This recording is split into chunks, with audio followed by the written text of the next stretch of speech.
সুজনার্বুদরাধিত পাদযুগং যুগধর্মধুরন্ধর পাত্রবরম সুজনার্বুদরাধিত পাদযুগং যুগধর্মধুরন্ধর পাত্রবরম वरदाभयदायक पूज्यपदं वरदाभयदायक पूज्यपदं प्रणमामि सदा प्रभुपादपदं प्रणमामि सदा प्रभुपादपदं प्रणमामि सदा प्रभु पादपदं प्रणमामि सदा प्रभुपादपदं। जगद्गुरु प्रभुपाद श्री शिला भक्ति सिद्धांत सरस्वती गोस्वामी ठाकुर जी की जय। पतित पावन श्री शिला गुरु महाराज जी की जय। पतित पावन दशमधस्थन आचार्य वैष्णव वैष्णववृंद की जय। भजनानंदी भक्तवृंद की जय। समागत भक्तवृंद की श्री शिला प्रभुपादेर बक्तृतावली तृतीय खंड श्री बलदेव प्रसंग। गत कयेकदिन आमरा श्री श्री गौर नित्यानंदेर आचार प्रचार एक तात्पर्यमय এই বিষয়ে শুনেছি। আজকের বিষয় অধক্ষজ শ্রী ভগবৎ পাদ পদ্মে আশাবন্ধ। অধক্ষজ শ্রী ভগবৎ পাদ পদ্মে আশাবন্ধ। অক্ষজ জ্ঞানে যে বস্তু দেখি তাহা ভগবৎ শব্দ বাচ্য নহে, কিন্তু এরূপ কথা শুনে নিরাশ হবারও কোনো কারণ নাই।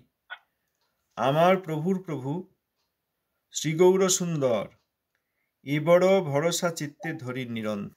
অক্ষজ জ্ঞানে অর্থাৎ ইন্দ্রিয় জ্ঞানে যে বস্তু দেখি তা ভগবৎ শব্দ বাচ্য নহে। এখানে সন্ধি করেছেন ভগবৎ শব্দ, শেষে খণ্ডত্ব আর পরবর্তী শব্দ শুরু হচ্ছে তালবস্য দিয়ে। ভগবৎ শব্দ সন্ধি করে ভগবৎ শব্দ। অক্ষজ জ্ঞানে অর্থাৎ ইন্দ্রিয় জ্ঞানে যা দেখা যায় তিনি ভগবান নন, তিনি ভগবৎ বস্তু নন। কিন্তু একথা শুনে নিরাশ হওয়ার কোনো কারণ নাই। এই কথা বলে শ্রীল প্রভুপাদ বলছেন আমার প্রভুর প্রভু শ্রীগৌর সুন্দর এ বড় ভরসা চিত্তে ধরি নিরন্তর। তাহলে অক্ষজ জ্ঞানে যা দেখি তা ভগবৎ শব্দবাচ্য নহে। শ্রী বিগ্রহের সামনে গেলেও আমরা এই প্রাকৃত চোখে বিগ্রহ কি দিয়ে তৈরি, বিগ্রহ কথা বলেন না, নড়েন না, এই রকম দেখি। ভগবান তো সর্বশক্তিমান, তিনি নড়াচড়াও করছেন না, কথা বলছেন না, আর দেখতে এরকম বিগ্রহ মতো মূর্তি মনে হচ্ছে।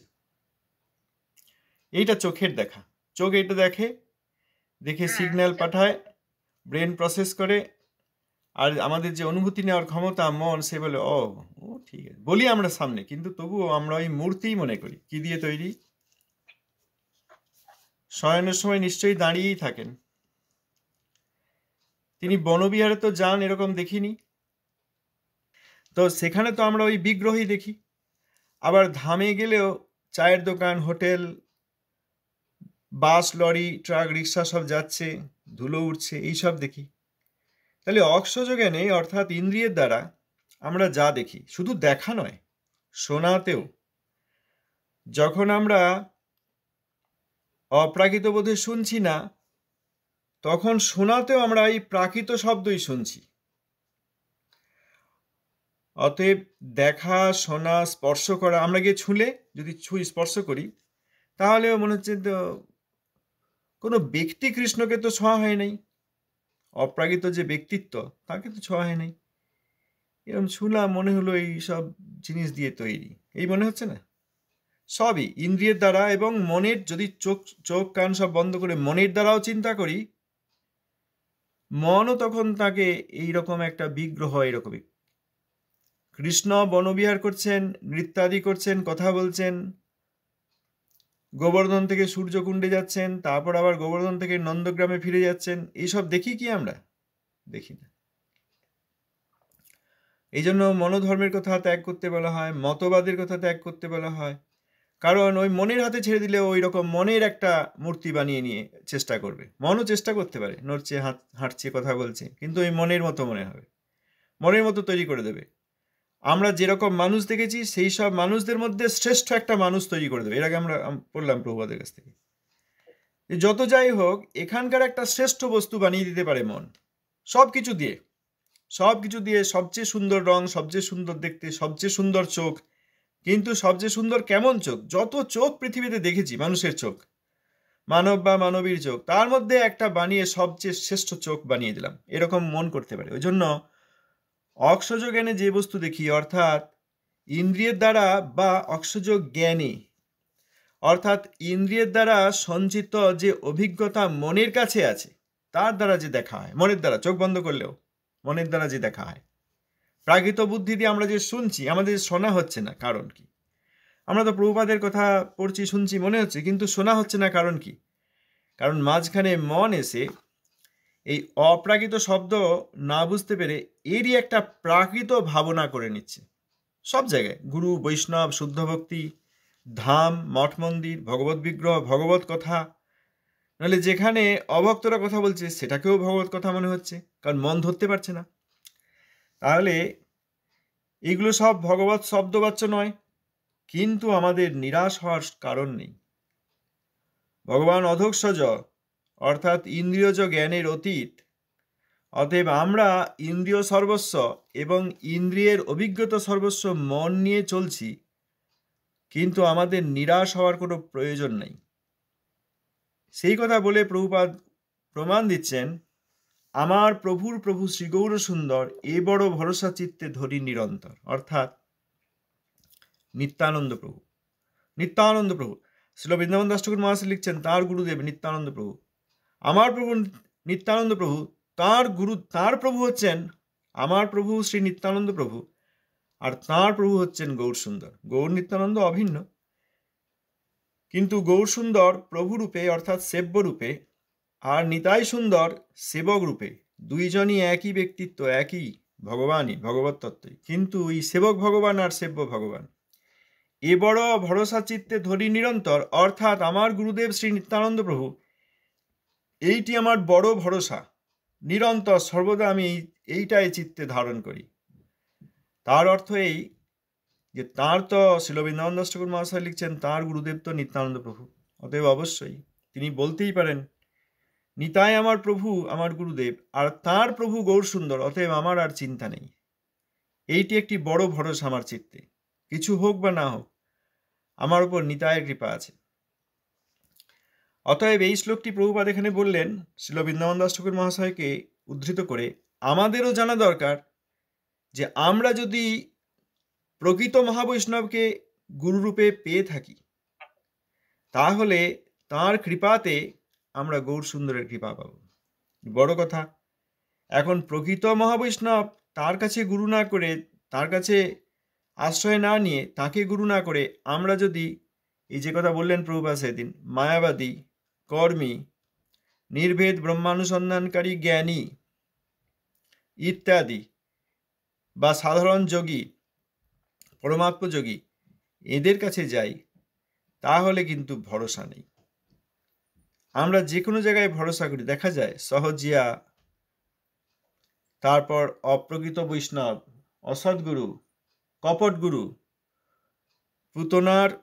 পুতনা তত্ত্ব যে গুরু, বা শুক্রাচার্যের মতো গুরু, এই সব লোকের কাছে যাই। মায়াবাদী গুরু, গৌর বিদ্বেষী গুরু, নিতাই বিদ্বেষী গুরু, প্রভুপাদ বিদ্বেষী গুরু, শুদ্ধ বৈষ্ণবের প্রতি বিদ্বেষকারী গুরু, এদের কাছে যাই, গিয়ে আমরা ভরসা করে বসে থাকি না, যাক আমার আর চিন্তা নেই, গুরু বরণ হয়ে গেছে। সবাই মনে করেন গুরু বরণ হয়ে গেছে। যাদের গুরু মাছ খেতে বলেছেন এখন, যে তুমি এরকম এই সময় মাছ খাবে, ছোটবেলায় ও মাছ খাবে, আমি দায়িত্ব নিচ্ছি, তুমি সধবা মাছ খাবে, তারপর তোমার এখন কম বয়স, সবে বিবাহ হয়েছে, তুমি পুরুষ মানুষ, তুমি এখন মাছ খাবে, তাদেরকেও তারা গুরু বলে ভরসা করে চিত্তে ভরসা ধরছেন। এটা একটা ভুল ভরসা, যে ভরসাটা প্রকৃত নয়, অপ্রকৃত ভরসা, অপ্রকৃত ভরসা। সুতরাং প্রকৃত শ্রী গুরু নিত্যানন্দ, অর্থাৎ প্রকৃত মহাবৈষ্ণব, যিনি নিত্যানন্দ প্রভুর প্রতিনিধি, এই যে এতদিন এই কয়েকদিন আমরা নিত্যানন্দ প্রভু সম্বন্ধে শুনলাম, সারা জীবন শুনলেও শেষ হবে না। নিত্যানন্দ প্রভুর মহিমা যা শুনলাম, সেই রকম নিত্যানন্দ প্রভুর প্রতিনিধি হতে হবে। নিত্যানন্দ প্রভুকে প্রশ্ন করা বা নিত্যানন্দ প্রভুর অপ্রাকৃত লীলাকে অস্বীকার করা মায়াবাদী নয়, প্রকৃত মহাবৈষ্ণব। তার কাছে যদি আশ্রয় নিয়ে থাকি তাহলে এ বড় ভরসা চিত্তে ধরি নিরন্তর, তার আগে ভরসা নেই। অধক্ষজ শ্রী ভগবত পাদপদ্মে আশাবন্ধ। আশাবন্ধ মানে নিশ্চয়াত, উৎসাহাত, নিশ্চয়াত, ধৈর্যাত, তত্তৎ কর্ম প্রবর্তনাৎ, সেই নিশ্চয়াত, যে আশা করছি, আশাবন্ধ, বেঁধে রেখেছি আমি, অবশ্যই পাবো। আশা ধরে রয়েছি বুকে, অবশ্যই পাবো, নিশ্চয়াত। যদিও ভগবান অধক্ষজ আমাদের কোনো প্রাকৃত ইন্দ্রিয়ের জ্ঞান, প্রাকৃত মন, এমনকি প্রাকৃত বুদ্ধি দ্বারা ভগবানের কোনো বিষয় আমরা বুঝতে, জানতে, শুনতে, দেখতে পারবো না, তবুও আশা ধরছি। কারণ শুদ্ধ গুরুপাদ পদ্ম, যিনি নিত্যানন্দ প্রভুর অভিন্ন বা শ্রীমান নিত্যানন্দ প্রভুর প্রতিনিধি, অবতার, তার কাছে আশ্রয় নিয়েছি। হয়েছে? আর কেউ কিছু বলবেন? এখন থেকেই বলে নেওয়া ভালো, শেষ করে বলতে বলতে 2 ঘন্টার সময় হয়ে যায়, অনেকের অসুবিধা। আচ্ছা, এরপর প্রণিপাত পরিপ্রশ্ন সেবামুখেই অধক্ষজ অধিগম্য। প্রণিপাত, প্রণাম, অর্থাৎ আমি শরণাগত হচ্ছি, আশ্রয় নিচ্ছি। পরিপ্রশ্ন অর্থাৎ যে বিষয়ে আমরা শুনছি, দেখুন এখানে প্রভুপাদের বক্তৃতা আমিও শুনছি, আমরা সকলেই শুনছি, আমরা এখানে কেউ বক্তা নই, বক্তা প্রভুপাদ। প্রভুপাদ বলেছেন এইসব কথা, অপ্রাকৃত কথা। এখানে পরিপ্রশ্ন মানে এই বিষয়টি বোধগম্য হচ্ছে না, বুঝতে পারছি না, অনুধাবন করতে পারছি না, কোনখানটা বুঝতে পারছি না, কোনখানটা অনুধাবন করতে পারছি না, কোনখানটা ঠিক বোঝা গেল না, গ্রহণ করতে পারি নাই, সেইখানটা আরও ভালোভাবে কিভাবে আমি সেই শব্দটির আশ্রয় নিতে পারি। অর্থাৎ সেই শব্দ, এই বিচার আমার উপর রাজ করতে পারে। আমরা মনে করছি আমরা রাজ করব, যারা মনে করেন জ্ঞান, জ্ঞান মানে বুদ্ধির বিষয়। যেমন রসগোল্লা জিহ্বার বিষয়, রসগোল্লা জিভের, রসগোল্লাটি কেউ গায়ে লাগায় না চোখে ঢোকায়, মুখে দেয়, কারণ সেখানে জিভ আছে, জিভ খায়, জিভটা রসগোল্লার রসটা নেয়। যেমন রসগোল্লা জিভের বিষয়, সেরকম জ্ঞান বুদ্ধির বিষয়, প্রাকৃত বুদ্ধি। আমরা এখানে কেউ জ্ঞান আহরণ করতে আসিনি যে কিছু জ্ঞান হবে, কিছু জ্ঞানী হব, জ্ঞানের দ্বারা কিছু সুবিধা হয়ে যাবে, এই করতে আমরা আসিনি। যদি সেরকম ভাবি তাহলে ওই প্রাকৃত কিছু জ্ঞান প্রাকৃত বুদ্ধি নিয়ে চলে যাবে। আমাদের যে প্রাকৃত বুদ্ধি আছে, প্রাকৃত জ্ঞানের দ্বারা অভিভূত হয়ে প্রাকৃত জ্ঞানকে সংগ্রহ করে রসগোল্লাটি মুখে ভরে নিয়ে চলে যাবে। রসগোল্লা দিলে কাউকে, সে নেবে, মুখে ভরে চলে যাবে। সেরকম যদি প্রাকৃত জ্ঞান মনে করি বা বিশেষ জ্ঞান মনে করি এবং বুদ্ধিকে সেইখানে দাঁড় করিয়ে দিই, বুদ্ধি তুমি এইসব জ্ঞানগুলো বেশ নাও তো, খুব ভালো লাগছে, বুদ্ধি ওই রসগোল্লা খাওয়ার মতো জ্ঞান, কিছু অপ্রাকৃত জ্ঞান তো আর খাওয়া যাবে না, নেওয়া যাবে না বুদ্ধির দ্বারা, প্রাকৃত বুদ্ধির দ্বারা। ওই জ্ঞানের একটা ব্যাগ ভর্তি করে নিয়ে বুদ্ধি চলে যাবে, যা আমার খুব এসব জানি। এইসব সব হচ্ছে এই যে প্রভুপাদ বললেন যে বিভিন্ন ভাগবত পাঠক, ভাগবত কথক, তাঁরা ভাগবতের তাৎপর্যকে বিকৃত করে দিয়ে পরিবেশন করছে, নিজের আত্মবিনাশ করছে এবং জগতের আরও অনেকের অসুবিধা করছে, সংসার ক্লেশ দিচ্ছে। এই জন্য আমি শুনে নেব, এই জিনিসগুলি আমি বুঝে নেব বা বুদ্ধির দ্বারা ধারণ করে নেব, এবং এই সব জিনিস যেন আমার বুদ্ধির অধীন বা বুদ্ধির গোচর, তাহলে শ্রবণই হবে না। পরিপ্রশ্ন মানে এই জ্ঞান আমার ওপর রাজ করুক, আমি জ্ঞানের উপর রাজ করব, এটা সম্ভব নয়। প্রভুপাদের এই অপ্রাকৃত কথা, এর উপরে আমার বুদ্ধি রাজ করবে, অর্থাৎ আমার বুদ্ধি এইগুলি কি ব্যাগে ভরে নিয়ে, পকেটে ভরে নিয়ে চলে যাবে, এটা সম্ভব নয়। এই জ্ঞানগুলি আমার আত্মার উপর রাজ করুক, বিরাজ করুক এবং রাজ করুক। বিরাজ করুক মানে আমার আত্মার উপরে থাকুক। প্রণিপাত, আমার মাথার উপরে এইসব কথা আমি রাখছি। প্রণিপাত মানে আমরা সবসময় মনে করি এই পঞ্চাঙ্গে বা ষষ্ঠাঙ্গে গিয়ে হাতটা ঠেকলো, বুকটা ঠেকলো, কপালটা ঠেকলো, এটা প্রণিপাত। হ্যাঁ, সে তো বটেই। আত্মা যদি আত্মার ভাবনায় করে সেটি প্রণিপাত হলো, না হলে শুধু দেহের একটি ক্রিয়া হলো, এক্সারসাইজের মতো হলো। দাঁড়িয়ে দাঁড়িয়ে যাচ্ছিলাম, একটু বসলাম, হাঁটুটা মুড়লো, তারপর এরকম করলাম, মাথাটা নামলো, একটা বেশ এক্সারসাইজের মতো হলো। আত্মা প্রণাম করে নাই, শরণাগত হয় নাই, কাকে প্রণাম করা যায় বুঝতে পারে নাই, এমনি এটা প্রকৃত প্রণিপাতই নয়। আত্মা যখন প্রণাম করবে তখন শরীরও তাকে অনুসরণ করবে। বাইরে দেখে মনে হবে শরীরটা প্রণাম করলো, আসলে প্রণাম করলো আত্মা। সে তার মাথায় নিল প্রভুপাদের চরণধূলি বা প্রভুপাদের কোনো নিজজনের চরণধূলি। এখানে প্রণিপাত, সেইটা প্রণিপাত। আবার এই ভগবত কথা শ্রবণের মধ্যে এই জ্ঞান আমার উপর বিরাজ করুক, এই জ্ঞান আমার উপর রাজ করুক, এই জ্ঞান আমাকে পরিচালিত করুক, আমি আর প্রাকৃত জ্ঞানের অধীন হব না। অতএব প্রাকৃত মন বা বুদ্ধির হাত ধরে ভগবত কথা শোনাই যাবে না। এই জন্যই তো এই মনোধর্মের কথা আসে। প্রভুপাদ বলেছেন যে আমাদেরকে মনোধর্ম পরিত্যাগ করতে হবে। আমাদের শ্রীল রঘুনাথ দাস গোস্বামী বলেছেন, শ্রীল রঘুনাথ দাস গোস্বামী পাদ বলেছেন, সকালে উঠেই শতবার ঝাড়ু দ্বারা মনকে প্রহার করতে। মনের কথা শুনবো না, মনের কথা শুনবো না। মনের দ্বারাই সব ভয়, বিচার, অবিচার, প্রাকৃত বিচার, প্রাকৃত ভোগ, প্রাকৃত ত্যাগও মনের দ্বারাই হচ্ছে। বড় ত্যাগই দেখা যায় ও মনোধর্মী। প্রভুপাদ বলছেন ভোগ এবং ত্যাগ উভয়কেই ত্যাগ করতে হবে। ভোগীও বদ্ধ, আবার ত্যাগীও বদ্ধ। যারা ত্যাগ করেছে, খায় না সারাদিন, 10 দিন পর খায়, বা জল খায় না, বা শ্বাস প্রশ্বাস নেন, অক্সিজেনও নেয় না, এমন ব্যক্তিও যদি দেখা যায়, ও বদ্ধ জীব। জগতের অক্সিজেন নেওয়া বা না নেওয়া, জগতের জল পান করা বা না করা, জগতের খাবার খাওয়া বা না খাওয়ার উপর কিছু বদ্ধতা বা মুক্ত অবস্থা নির্ভর করে না। অতএব প্রণিপাত অর্থাৎ এই অপ্রাকৃত জ্ঞানের কাছে আমি আমার প্রাকৃত অহংকারকে জলাঞ্জলি দিয়ে আত্মার যে শুদ্ধ অহংকার সেইটি দিয়ে নতমস্তক হচ্ছি। বলুন প্রভুপাদ, আপনি যা বলবেন আমি তাই স্বীকার করব। আমি যা করেছি তার উপর আর নির্ভর করব না। কোথায় মায়াবাদীকে গুরু করেছি, কোথায় বৃদ্ধ বৈষ্ণবকে শুদ্ধ মনে করেছি, কোথায় অবৈষ্ণবকে বৈষ্ণব মনে করেছি, কোথায় বৈষ্ণব ভ্রূপকে বৈষ্ণব মনে করেছি, প্রাকৃত ভোগ বুদ্ধিতে বলা শ্রীমদ্ ভাগবত কথাকে ভাগবত পারায়ণ বা শুদ্ধ ভক্তির কথা মনে করেছি, আমি সবই পরিত্যাগ করছি। প্রভুপাদ আপনি বলুন, যা বলবেন আমি তাই স্বীকার করব। এইটি হচ্ছে প্রণিপাত। আর পরিপ্রশ্ন হচ্ছে এই অপ্রাকৃত জ্ঞান আমার উপর বিরাজ করুক, আমি এই অপ্রাকৃত জ্ঞানের দ্বারা পরিচালিত হই। এইটির জন্য যদি কোনো ফলো আপ প্রশ্ন করা হয়, ফলো আপ কোশ্চেন, যে এইটা এই বললেন, এইখানটা বোঝা যায় নাই, আমার প্রাকৃত মন এখনো প্রাকৃত মনও তার মধ্যে, প্রাকৃত মন মাঝখানে এসে বাধা সৃষ্টি করেছে।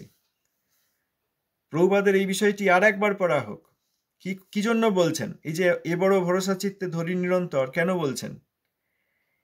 এইটি হচ্ছে পরিপ্রশ্ন। আর সেবামুখে, ও সেবামুখেই অধঃসজ অধিগম্য। সেবা অর্থাৎ তত্ত্বৎ কর্ম প্রবর্তনাৎ। তার আনন্দ বিধানের জন্য আমি কি করতে পারি? শুদ্ধ বৈষ্ণব যদি হন, একজন শুদ্ধ বৈষ্ণব, তার আনন্দ বিধানের জন্য কি করতে পারি? শুদ্ধ বৈষ্ণব গুরু, তার আশ্রয় নিলে তার আনন্দ বিধানের জন্য কি করতে পারি? মায়াবাদী গুরু বা বৈষ্ণব বিদ্বেষী গুরু নয়। যেখানে বৈষ্ণব বিদ্বেষ সেখানে গুরুত্বই নাই। যেখানে বৈষ্ণব বিদ্বেষ তিনি গুরু হতে পারেন না। যে কোনো জায়গায় বৈষ্ণব বিদ্বেষ তিনি গুরু নন। উদাহরণ আনতে পারি, প্রমাণ আনতে পারি। যেখানে বৈষ্ণব বিদ্বেষ সেখানে গুরুত্ব নাই। অতএব সেখানে দীক্ষাদি গ্রহণ করে বা তার প্রাকৃত পা হাত চিন্তা করে কখনো ভগবত ভজন সম্ভব নয়। দুর্ভাগ্য হবে যদি সেরকম হয়। সেবামুখেই, সেবা প্রভুপাদের সেবা। আবার বেশ অর্থ ঢেলে দিলেও প্রভুপাদের সেবা হয় না। অর্থ অনেকে দেন, কারণ কি? যে আমি তো আর সবসময় ভগবত ভজন করতে পারিনি, অন্যান্য প্রাকৃত ক্রিয়াকর্ম এসবের মধ্যে ছিলাম, ব্যবসা, চাকরি, কৃষিকাজ ইত্যাদি। তার মাধ্যমে যা কিছু পাওয়া গেছে ফল হিসেবে, সেইটি এখন কিভাবে প্রভুপাদের সেবায় যোগ দেওয়া যায়, এই বলে অর্থাদি অনেকে দেন। কিন্তু সেই অর্থগুলি আবার ভগবানের সেবায় লাগছে কিনা দেখতে হবে। বাড়িতেও প্রভুপাদের সেবায় আমরা এরকম দেওয়ার চেষ্টা করি। বিভিন্ন মঠ মিশন ভারতে এবং তার বাইরে পৃথিবীতে বিভিন্ন জায়গায় অনেকে অনেক কিছু দিচ্ছেন। সেইগুলি কি ভগবানের সেবায় লাগছে, না সেইগুলি প্রীতির সঙ্গে কেউ প্রভুপাদের সেবায় নিযুক্ত করছে? না হলেও আমার দেওয়া কোথায় দেওয়া হচ্ছে তার উপর নির্ভর করবে।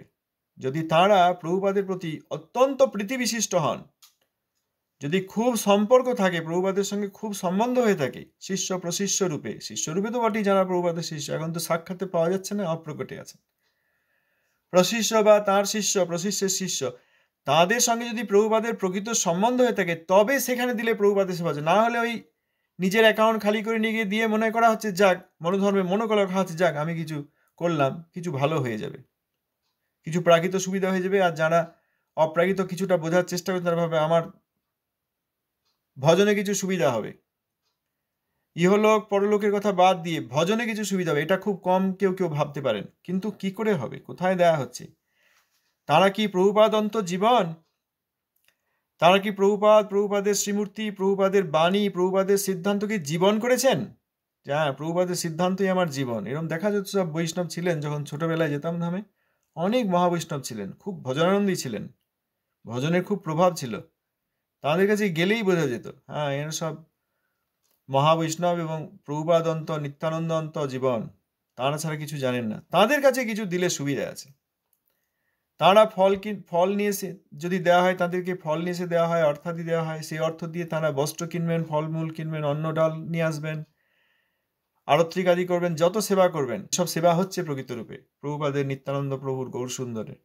আর আপনি যেখানে সেখানে নিয়ে গিয়ে আমার মনকে শান্ত করার জন্য, মনকে বোঝানোর জন্য কিছু করলাম দিলাম, সে তো আর ভগবানের কাছে পৌঁছালো না। এরকম আছে প্রভুপাদের উপদেশে যে ভগবানের সেবার জন্য আসছে, মাঝখানে কেউ একজন সেইগুলি নিয়ে অন্য কাজে লাগিয়ে দিচ্ছে না, হ্যাঁ, নিজের ঘর বাড়ি করে নিচ্ছে। অনেক জায়গায় পৃথিবীতে দেখা যাচ্ছে, আমি শুধু আমাদের গ্রামে বা আপনাদের গ্রামের কথা বলছি না, পৃথিবীতে বহু জায়গায় দেখা যাচ্ছে। তারা নিজেরা বিমানে ঘুরে বেড়াচ্ছেন, ভালো ভালো হোটেলে গিয়ে ভাড়া করে থাকছেন, নিজেদের জন্য ঘর বানিয়ে নিচ্ছেন, নিজের আলাদা 10 বিঘা জমি কিনে রাখছেন, হ্যাঁ, তারপর নিজের অ্যাকাউন্টটা জমা করে রাখছেন, বেশ ভারী করে রাখছেন। বলা যায় না পরে কি হয়, পরে কি পরিস্থিতি হয়, শরীরের কি থাকে, কি রোগ হয়, কোথায় হাসপাতালে কত টাকা দিতে হয়, এইসব হচ্ছে। তারপর সেই সব অর্থ দিয়ে অনেকে আবার মামলা মোকদ্দমা করছেন। মামলা মোকদ্দমা টাকাগুলো কোথায় যাচ্ছে? প্রভুপাদের কাছে যাচ্ছে না উকিলদের কাছে যাচ্ছে? উকিলদের পরিবার চলছে। সুতরাং এই সব লোকের কাছে একটি নয়া পয়সা দিলেও সেটি আমাদের যে কাজের মাধ্যমে পাওয়া, সেই কাজটিকেও ওই সব করে দেওয়া হচ্ছে। আর একজনের হোটেলের খরচ দেওয়া, এখানে আছে এরকম সব বিদেশের লোক, সব রঙিন কাপড় পরে ঘুরে ঘুরে বেড়ায়, লুকিয়ে লুকিয়ে হোটেল ভাড়া করে। সেখানে আবার ওই তাদের কিছু কিছু সেক্রেটারি আছে, পার্সোনাল সেক্রেটারি মহিলা, এমন লুকিয়ে এমন হোটেল ভাড়া করবে সেখানে কেউ চট করে খুঁজে পাবে না। আর ওই পার্সোনাল সেক্রেটারি তরুণী মহিলা, তিনি তার সঙ্গে থাকবেন। অতএব এইসব লোককে যদি অর্থাদি দেওয়া হয়, তাহলে আমারও তাকে ওই হোটেল ভাড়া করে দেওয়া হলো। আমি হোটেল ভাড়া করে দিলাম, আপনি অবৈধ স্ত্রী সঙ্গ করবেন, বাইরে সন্ন্যাসী গুরু হয়েছেন, আর অবৈধ স্ত্রী সঙ্গ করবেন, আপনার হোটেলের খরচাটা দিলাম, আমি দিচ্ছি, তা আমি বলিনি, দিচ্ছি ভগবানের সেবার জন্য, সাধু মনে করে দেওয়া হলো, কিন্তু তার হোটেলটি, তার বিমানটি ভাড়া করে দেওয়া হলো। আবার অন্যদিকে আছে তারা শুধু মামলা মোকদ্দমা করে যাচ্ছে, দেখবেন এটা আমার, ও বলবো ওইটা আমার, দুই পক্ষই লড়ে যাচ্ছে, এই একই কয়েনের এপিট ওপিট, একই পয়সার এপিট আর ওপিট। এই বলে আমি নেবো, বলে আমি নেবো, মাঝখান থেকে টাকা পয়সা যত গৌর সুন্দরের সেবার জন্য আসলে সব ওই ওখানে চলে গেলো। কে নেবে গৌরের সেবা? ও, তারা বলবে আমি তো গৌর সেবা করবো, অতএব এই মামলা মোকদ্দমা করে গৌরের সেবাটা তো আমার কাছে রাখতে হবে, উকিলরা আমাকে গৌরের সেবা দেবে। হয় উকিল আর এই হাইকোর্ট বা লোকাল কোর্ট বা সুপ্রিম কোর্ট, তারা গৌর সেবা দেয়? কে বলবেন? গৌর সুন্দর আর নিত্যানন্দ প্রভু আর গৌর সুন্দরের সেবা উকিলরা দেবে? উকিলেরা হয় নাকি তাই কখনো? সুতরাং বর্তমানকালে যেসব চলছে সেইগুলি সেবাই নয়। সেইখানে গিয়ে যদি আমরা সেবা মুখে, অধঃসর্য সেবা হচ্ছে মনে করি, ধামের সেবা হলো, যা একটা বড় উৎসব হলো, অনেকে এলো, খাওয়া দাওয়া করলো, আমি দিলাম, এই যদি করতে যাই সেখানে, তাহলে ওই মায়াবাদী, ধর্মধ্বজী, কর্মী, জ্ঞানী, কলির দূত, এদেরকে অর্থ দিয়ে তাদের সেই সব ভগবত অপরাধ, ভগবানের চরণে অপরাধ করার যেসব ক্রিয়াকাণ্ড চলছে সেইগুলিকে দেয়া হলো। অনেকে আবার স্ট্যাম্প দেখে দেন, হয় না? ওই একটা বর্ধমানে দুটো কলেজ ছিল, কলেজ ক, কলেজ খ। কলেজ কতে খুব ভিড়, তিনি বললেন কলেজ ক এর খুব নাম, সবাই সেখানে গিয়ে ভর্তি হচ্ছে, কিন্তু কলেজ খ সত্যিকার পড়াশোনা হচ্ছে, কলেজ ক নামে বিক হচ্ছে। এটাকে বলা হয় সম্প্রদায় লিঙ্গ, প্রাকৃত উদাহরণ। আর এই অপ্রাকৃতে সম্প্রদায় লিঙ্গ, বড় সম্প্রদায়ের আচার্য, বড় মন্দিরের আচার্য, বড় মঠের আচার্য, কিন্তু যদি হরিভক্তি না থাকে, যেহেতু বড় মঠ সেহেতু দিলাম মানেই সেইটা ভগবানের সেবায় লাগলো, তা সম্ভব নয়। ওইটাকে শ্রীল ভক্তিনাথ ঠাকুর বলেছেন সম্প্রদায় লিঙ্গ।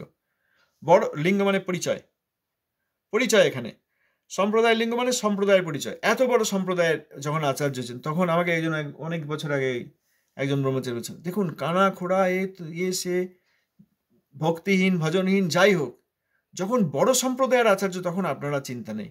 না, তা কখনোই বলেননি ঠাকুর মহাশয়। আপনি বলতে পারেন, শ্রীল ভক্তিনাথ ঠাকুর মহাশয় তা বলেননি।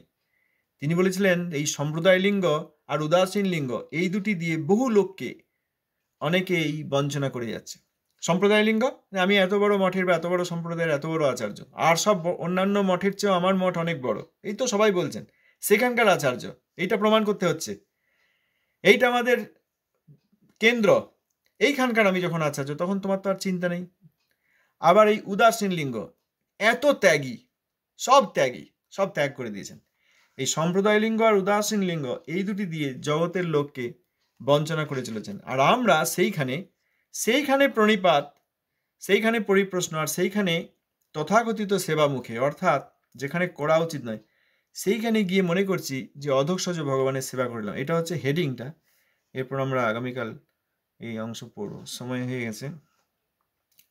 যদি কেউ কিছু বলতে চান বলতে পারেন। যদি দেখতে চান কোথায় লেখা আছে, শ্রীল প্রভুপাদের বক্তৃতাবলী 3য় খণ্ড, আমার কাছে অনেক পুরনো একটি সংস্করণ আছে, পৃষ্ঠা 19, শ্রী বলদেব প্রসঙ্গ।